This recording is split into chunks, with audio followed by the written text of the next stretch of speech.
Imagine two identical vehicles, same year, options, mileage, price, and possibly even color.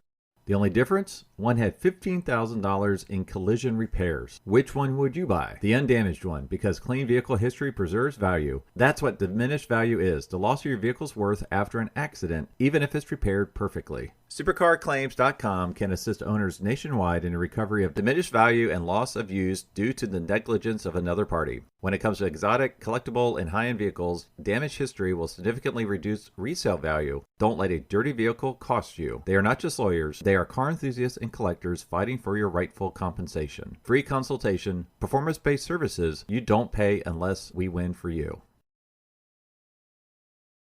If you're a collector, you already understand stewardship, preserving what matters, planning ahead, and passing things on the right way. That's exactly how Peristyle Wealth approaches financial planning. As the Ferrari Club of America's official wealth management partner, they help avid collectors who value resilience and attention to detail. And the founder, John Suarez, is active in the community. I've judged one of his cars before, and I see him at events all over the country. To learn more, go to peristylewealth.com. Peristyle Wealth advisory services offered through New Edge Advisors, LLC, a registered investment advisor. Every garage is a mirror of the mind that builds it. The garage becomes a quiet dialogue between who you are and what you craft. A garage is where work becomes meditation and solace, where mechanical truth becomes mental clarity. Some people go to offices, some go to mountains, others go to garages. At Metron Garage, we build for people who do all three. Give us a call to get started. If you own a collector car, you already know it deserves more than a standard insurance policy. NCM Insurance specializes in agreed value coverage designed specifically for classic collector and enthusiast vehicles. From weekend drivers to serious collectors, they understand how these cars are used, stored, and protected. To learn more about protecting your collector car the right way, visit ncminsurance.com. Coverage built for the cars you care about. Every car in your garage tells a story, where it's been, how it's been maintained, and what makes it truly yours. Carport gives you a simple digital garage to document, organize, and manage your vehicles all in one place. Track service history, store important records, and keep your collection dialed in with confidence. From your daily driver to your dream car, Carport keeps everything in order so you're always ready for the road. And best of all, it's free to use and is 100% private. To learn more, go to carport.app.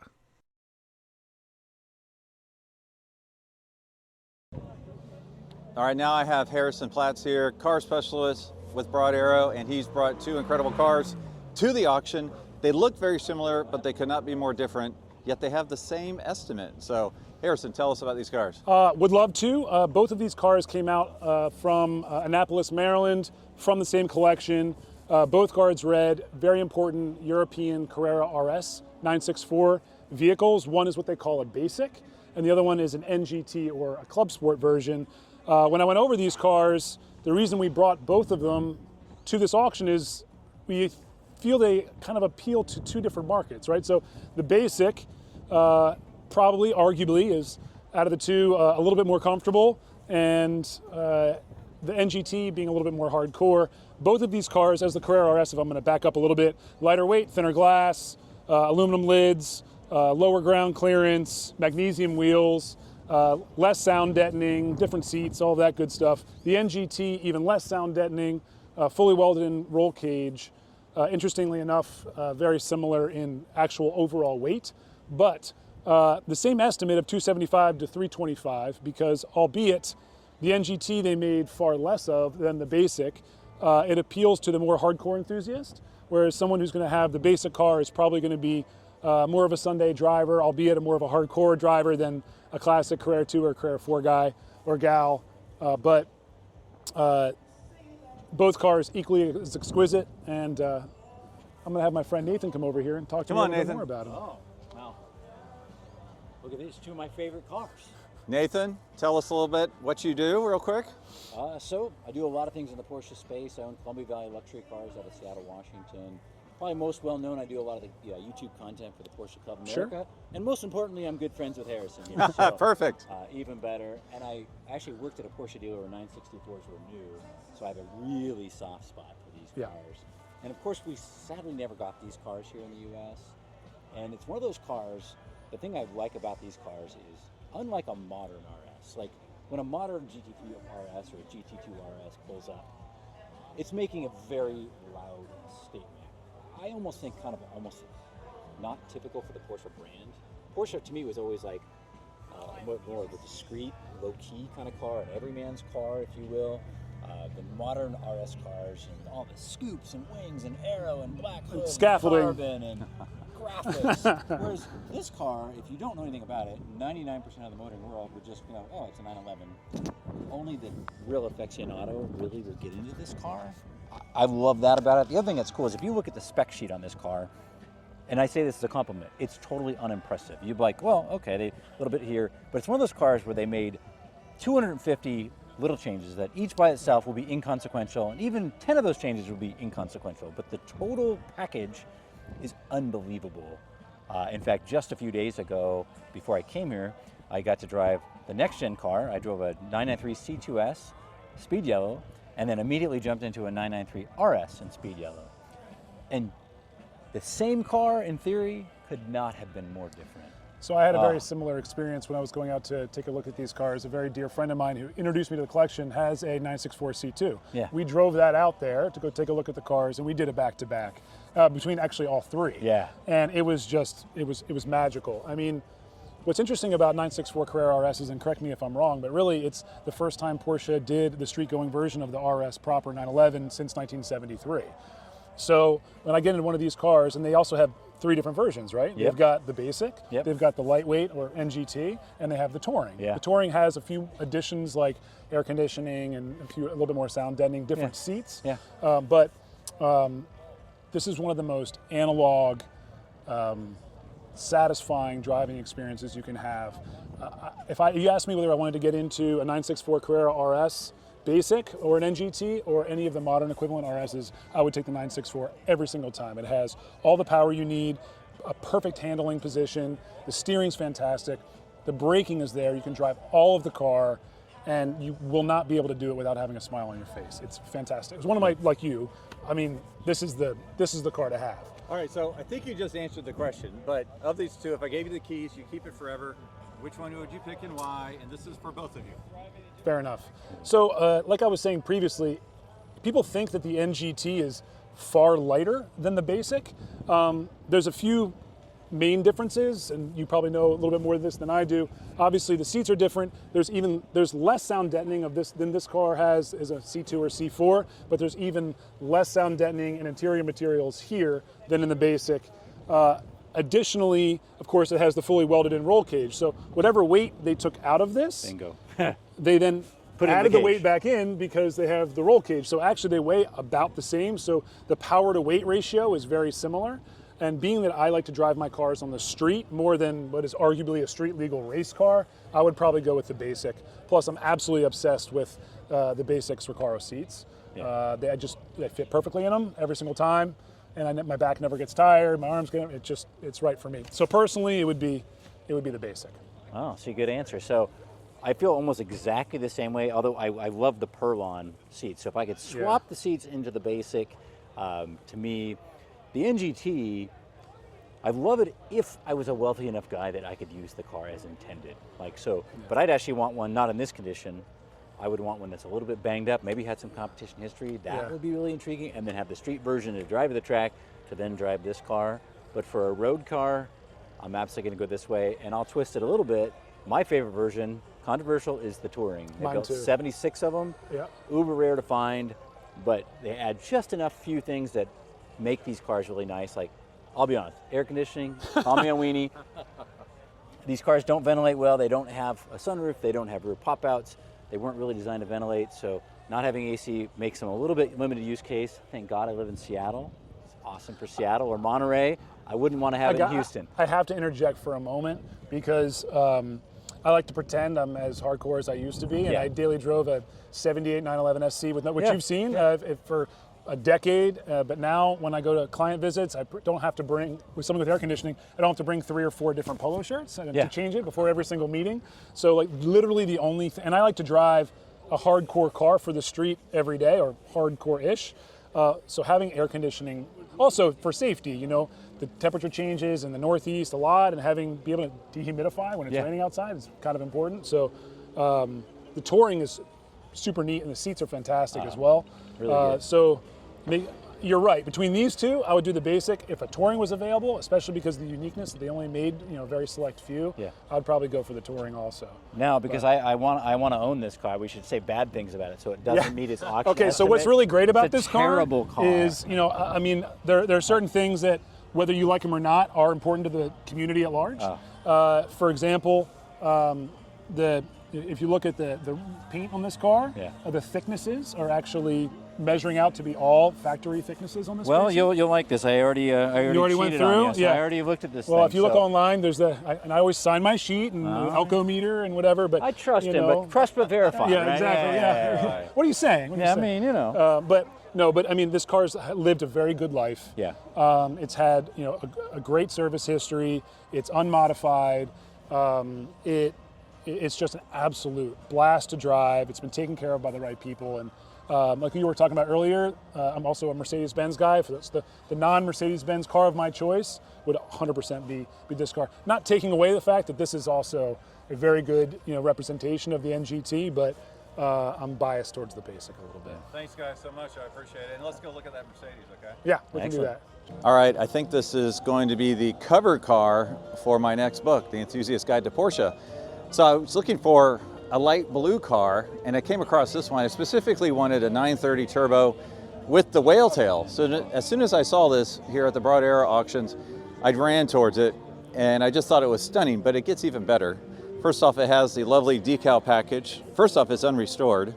Lovely little decal package, and then look on the inside. It's this beautiful blue interior. Now there is a little wear, but this is all original. So very, very cool. Now it gets even better. For these early 930s, first off, I thought this was a bad aftermarket piece, but if you look at the Turbo Carrera, I don't know if it'll show up on the camera here, but it's actually a different color for the Turbo than it is for the Carrera.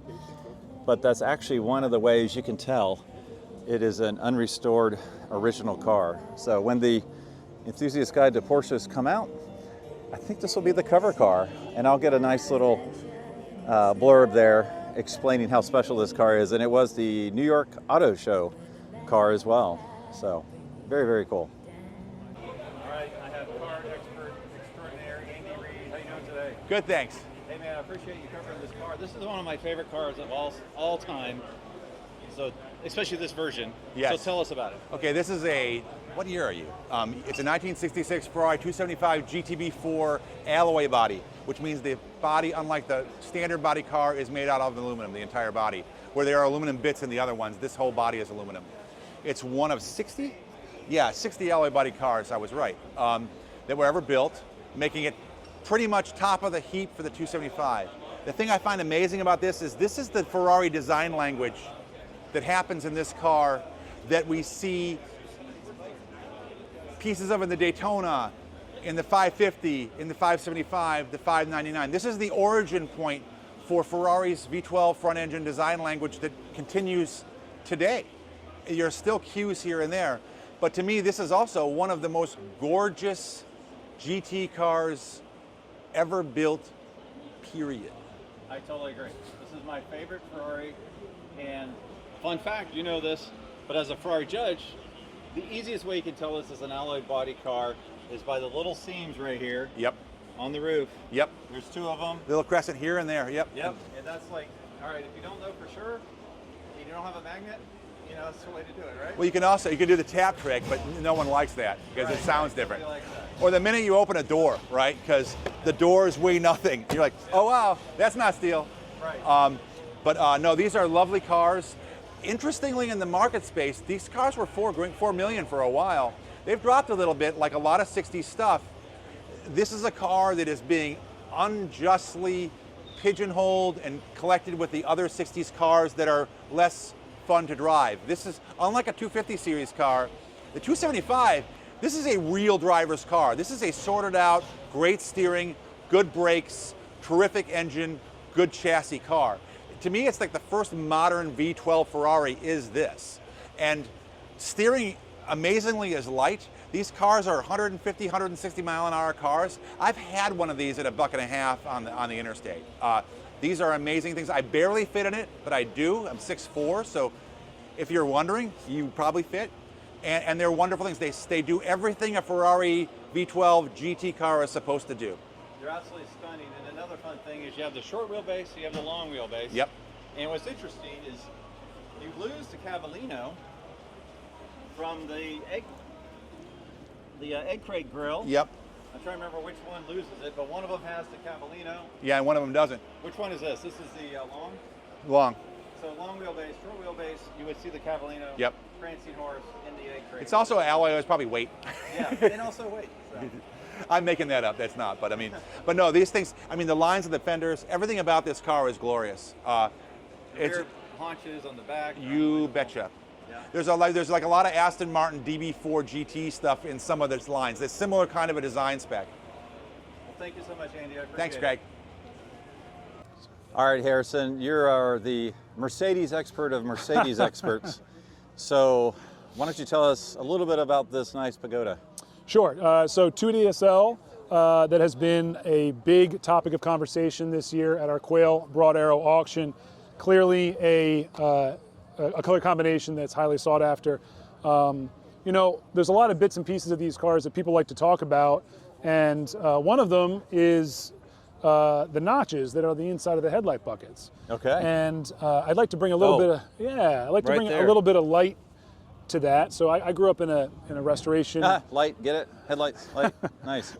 I grew up in a restoration shop family, specifically for Mercedes-Benz. And when people look at these cars that are now over 50 years old, the first thing they do is come in and see if there's these interesting little indentations on the headlight buckets. And the factory did have these little notches when they put the front end of the car on, and it's true. It was an important thing to look at when cars were 5, 8, 10, 12 years old, because if they weren't there, it was indicative of a car that had potentially been into an accident. But what I encourage people to realize is that now these things are over 50 years old and largely have been restored or at minimum repainted. And as long as, you know, when they're doing that, they don't smooth over the bodywork and they put a little notch in, it's probably fine. Or even more so is if they didn't put something in there and it has been smoothed over, don't automatically discourage the car from being a good car. It just means that someone didn't have that authenticity. You know, it looks like an imperfection, right? Right. So they might not have that education that they did it. Doesn't mean the car's been whacked. Doesn't mean it has a bent frame or it needed something dramatic that needed to be done. So just a little tidbit there. But Yeah, no, that's great. Love those facts. other things that are very attractive about this car is, you know, the 280, of course, is the biggest motor they put in on the Pagoda. They did a 230, a 250, and a 280. They made it as an automatic and a 4-speed manual and a 5-speed manual. This car is, in my opinion, the way to have it, which is with the automatic. I like the stick shift cars, but this is a touring car. It's a sporty touring car. It's not a sports car. You know, removable hardtop.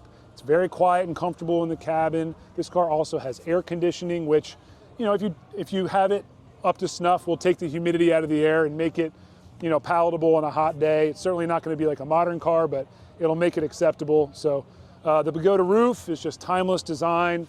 So I encourage people to look at this one a little bit further. But there's I noticed AC. AC, yeah. So Frigid King is the air conditioning system on this car. It is a factory under dash unit. When I say factory, I mean actually they were dealer installed but factory approved. They would actually give you instruction manuals on how they wanted the dealer to install the AC as per Mercedes-Benz spec sheets. So this car has AC. It is an automatic. Have it with the hardtop on or off. It's just they're just wonderful touring cars. All right, now I want to buy it. Thanks, man. I appreciate it. You got it. All right, past podcast guest Daytona Rick is here. How you doing, buddy? I'm doing fine, Greg. Thanks for the second invite to your great podcast. I also must mention Pebble Beach Judge. Thank you very much for the compliment. Appreciate it. Yeah, Now, tell us. I wanted you to pick out one of the cars you really like. You told me about 2 cars. Correct. And this is the first one. Tell me what we're looking at here. Well, I'm looking at both sides of the market. For the average guy like me, you want something that's affordable. This is a Porsche 928. They go $20,000, $40,000, and that's might go a little bit higher. But I always like something custom. And here it is. This is a Stratman conversion to a Cabriolet. Very nicely done. The reserve is $60,000 to $80,000, which is a very reasonable price. It's got the British color green, which I might not go for the British racing colors, but it is very nicely done, and it's an automatic. So if you like an automatic like I do, because I'm getting old, this is a great car for a great price.